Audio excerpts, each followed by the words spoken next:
opening was a very momentous occasion in Australian history.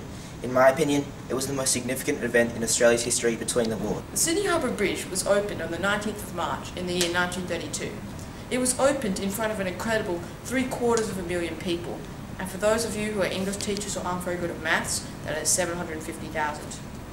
Of course, there were many celebrations on the day, including floats, marching bands and fireworks. Then Premier Jack Lang prepared to cut the ribbon that would open the Sydney Harbour Bridge.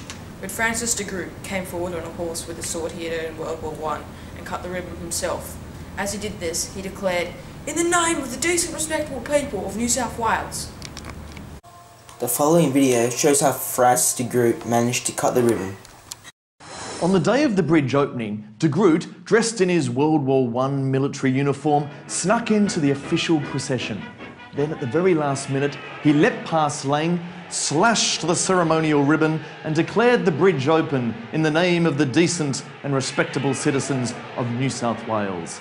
He was then whisked away by police, the ribbon was hastily retied and Lang finally got to have his moment of glory. This event presented huge controversies. The reason de Groot did this was that he was part of a nationalist group that opposed Lang as they believed him to be communist. Aside from the controversies, the event of the Sydney Harbour Bridge opening had lots of significance to Australian history and the people of Sydney and New South Wales. The impact of the bridge on the people of Sydney was immediate. The bridge gave much better accessibility to the citizens in the area surrounding the bridge, and thus the central business district expanded closer to the bridge as it gave great exposure, as you can see, to thousands of people daily. The accessibility that the bridge provided also resulted in an increase in population growth.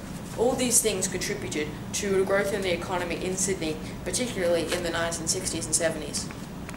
The Sydney Harbour Bridge was, is, and will always be an Australian icon. Many thought the day that it was opened was never going to eventuate.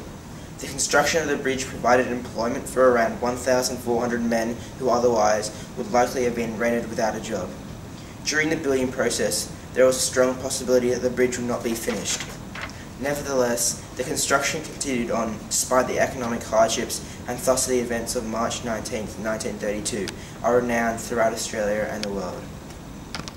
Due to these struggles, the Sydney Harbour Bridge is an immense, ever-present reminder of how man has conquered nature. Furthermore, there is more to the Sydney Harbour Bridge than an extremely impressive feat of manpower. It is an enduring symbol of the defiance and strength against the Great Depression by Sydney and Australia. The opening of the Sydney Harbour Bridge was a spectacular event and a proud moment for all Australians.